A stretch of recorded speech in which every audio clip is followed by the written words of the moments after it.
Hey friends, welcome back to Not Quite Homesteading. Today we are in the garden and we are finally transplanting our summer succession sowed plants. And some of these things I'm planting on a hope and a prayer that they will produce food before it gets too late. Some of them I know will be fine, but I still want to get them in the ground because I took the time to actually plant them.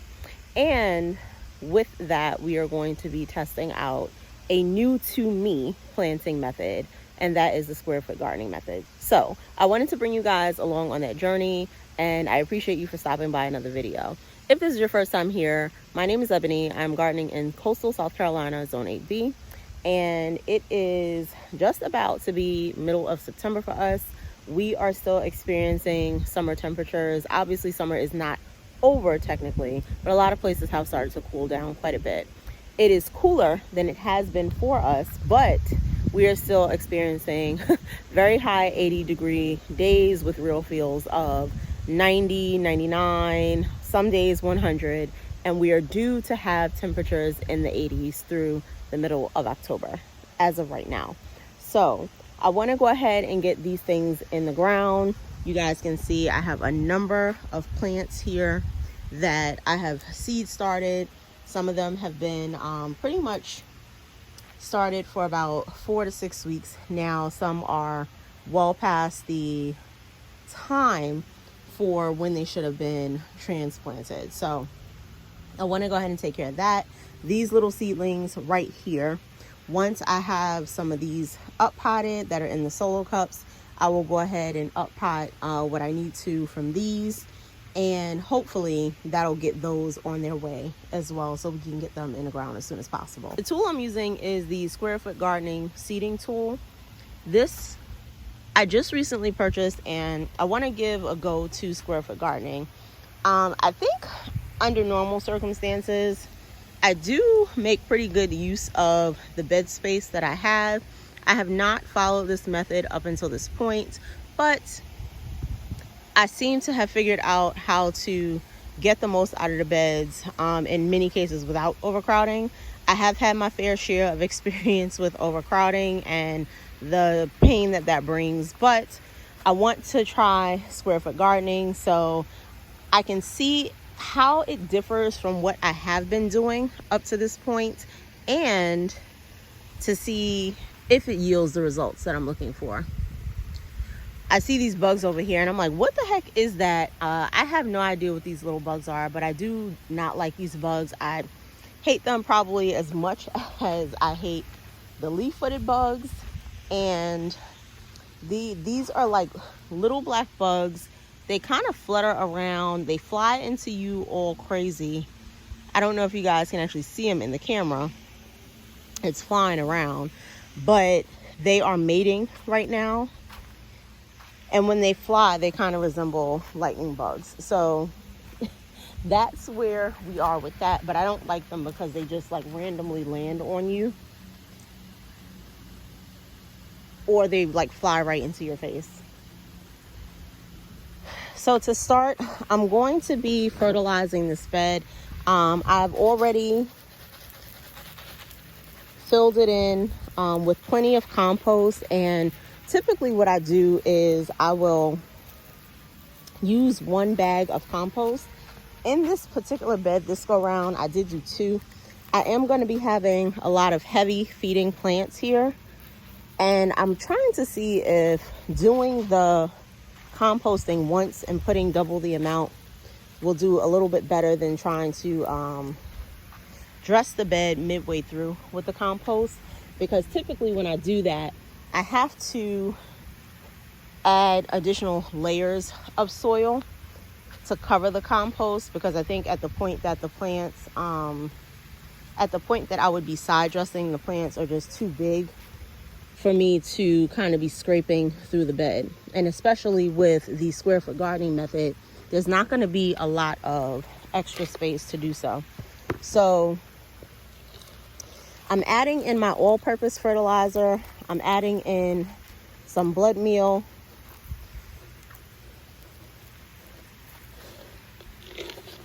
I'm going to be adding in some bone meal, but I do have to go get some more out of my garage. And then I'm adding in worm castings. All right, y'all, I got kicked out of my space for a second. So in the meantime, I have some cups out here already that I can use to transplant these seedlings. So I'm gonna start doing that so I can open up space to transplant some of my brassicas in this little black tray. This table is a mess, which is why I'm like really trying to get this stuff out so I can clean up a little bit and then get on to like the next thing. But I've also asked for help with putting up additional fence stakes so that I have some way to weave like tomatoes, and ultimately I will be transferring the trellising from one of the larger beds over to these two 4x4 beds and using that. And then I think for next year I will get like more sturdier trellising for the things that I would be planting in those much larger beds. So while I'm waiting on that to be done, I figured I could be doing this because this is just as important as getting those things in the bed. So let me get the cups.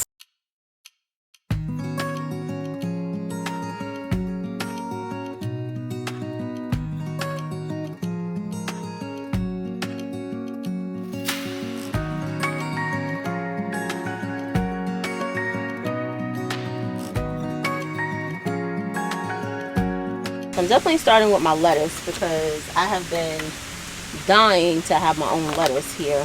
Uh-oh, dropping soil. And I've been wanting to get these like in the ground for, okay, that didn't go as planned, for quite some time. So I'm making a mess, and I'm just thankful that we have not started cleaning this side of like our patio, and we're in the process of like power washing and everything. So I'm glad I'm doing this before that happens.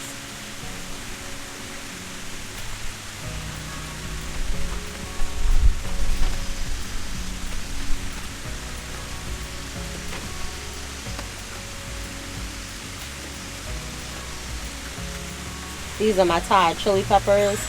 These plants are like ready to take off. You can see like the root system is definitely coming out the bottom.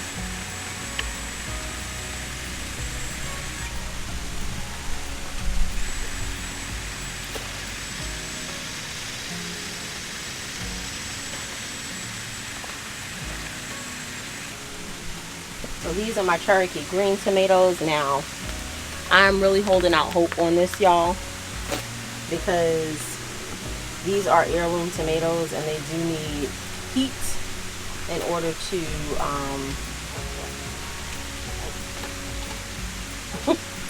really grow. But I'll see what happens with them.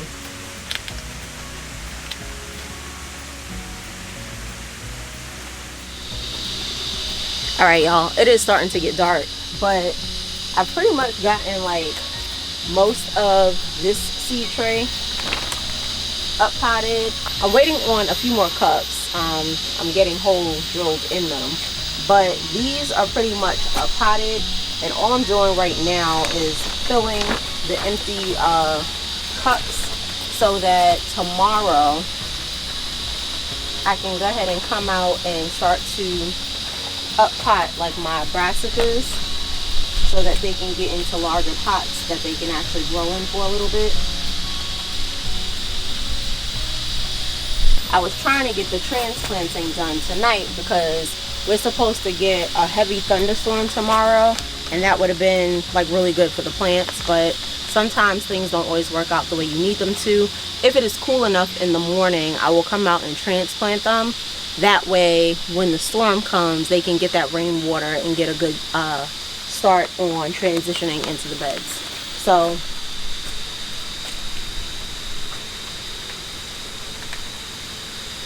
I'll check back in with you guys tomorrow morning. All right, y'all, it is the morning. It is hot, but it's not completely unbearable as of right now. I was looking out the patio this morning, and I see some spider webs that like clearly are indicating spiders are trying to take over the garden. I'm probably gonna have to walk out here with a stick for a little bit. There's some dragonflies flying around, but I saw a pretty black swallowtail flying around the garden, so that's pretty nice. I don't have anything really in my garden for them to be laying eggs on, but I know that my neighbor, she has some parsley that she had some caterpillars on, and she was asking me about it, and I was like, no, don't kill them, those are the swallowtails. So I'm wondering if like that may have been one of the caterpillars that we saw. It wasn't that long ago, but I don't know how quickly they pupate and emerge again. So that was pretty nice to see, because I was like, what is this big old thing flying around? But I'm glad to know it wasn't a moth. So I'm gonna go ahead and grab some of the plants so we can get started. I don't really want to be out here long because it's still hot, but I just don't want to get lost in this either. So I'm gonna start by transplanting tomatoes. I have to get my little seeding tool, and then I'll set up the hose to where it's pretty close to me so we can water as needed.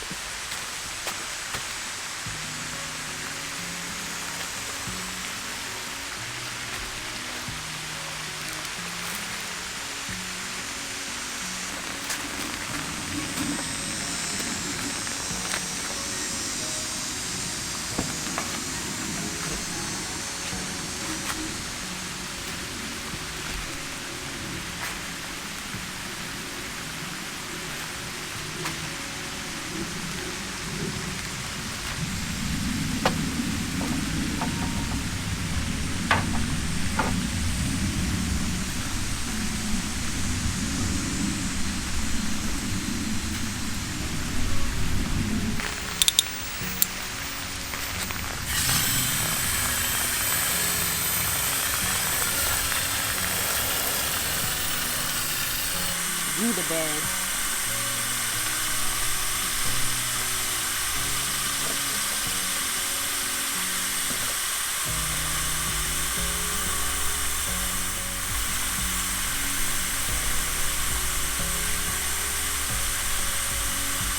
So I will say I do lose space, because in order to have these beds stable and to make sure that like the wood isn't slipping, I have 4x4s in the corner, so I lose a little bit of like that square foot edge, but I just went ahead and put the hole like in the center for me to dig.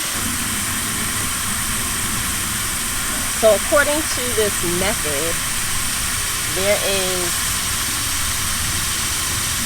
the opportunity to plant 1 tomato plant per square foot. Got a pretty good root system going here.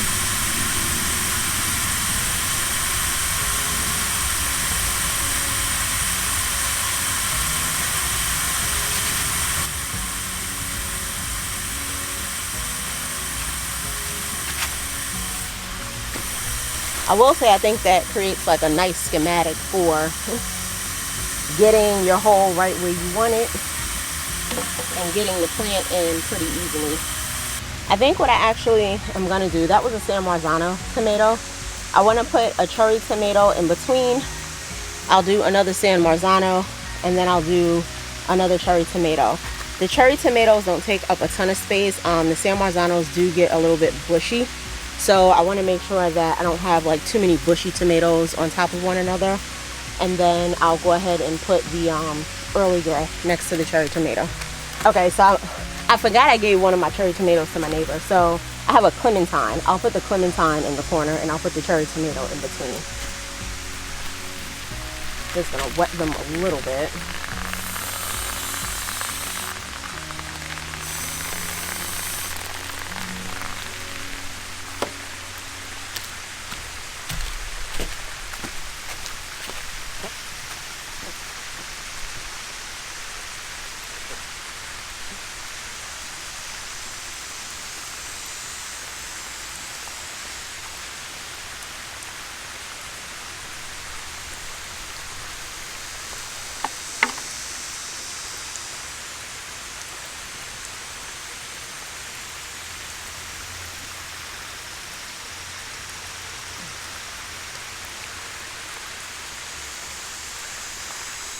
So I do feel like that made a nice, easy system for me to be able to get these plants in, and beautifully even spacing, which is really nice too. And I have to say, I really like the way that these solo cups set these plants up, because it kind of gives the perfect amount of room for the plants. It keeps the roots intact, and it's like easy to just slide them out. So the root systems on all of these look really, really good, which is, I think, a really good sign for what I can expect from each of these tomato plants. So I may or may not have planted more tomatoes than I intended in this bed, but that's totally fine. I put them in the back and around the sides because the plants that I'm planting in here, I'm pretty sure are mostly, they can go with some shading, meaning like they'll benefit from the shade that the tomatoes will eventually offer. So let me see what else I'm supposed to be planting in this bed and make the rest of my squares. So I'm thinking that I am going to put lemongrass, because initially I was going to put carrots here, but I'm going to put lemongrass back here, and I'm going to put basil up here.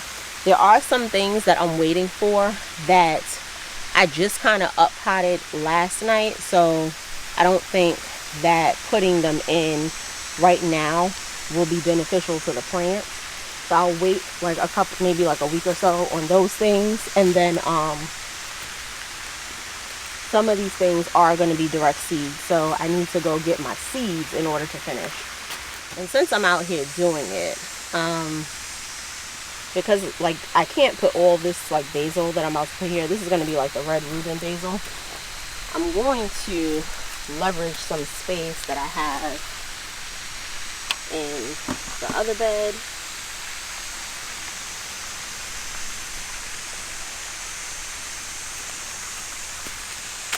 So I went inside and checked. It definitely is one lemongrass plant per square foot. Now I know for a fact I have more than one lemongrass plant in here, so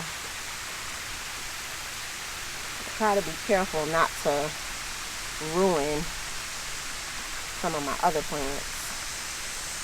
I think there's 2 in here, but I'll let them grow, and if I need to, I'll go ahead and separate them.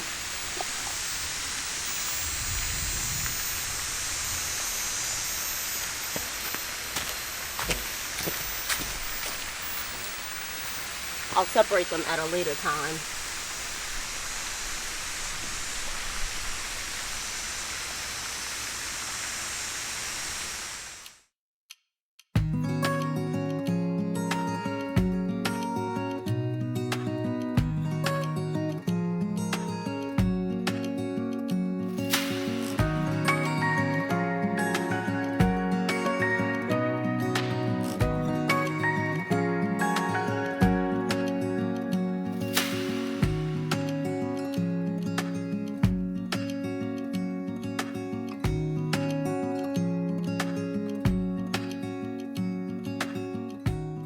I have never planted onions like this, y'all. I'm just being honest. This is very tedious to me.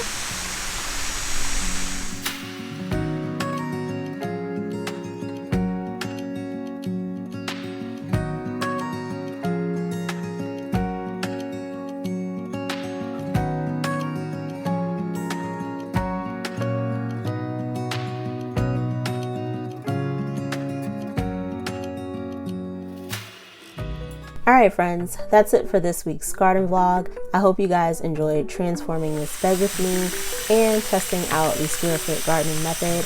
I appreciate you all for spending time in the garden with me today. Don't forget to check out our affiliate links down in the description box below. As always, let's keep learning, sowing, and growing together. Until our next garden update.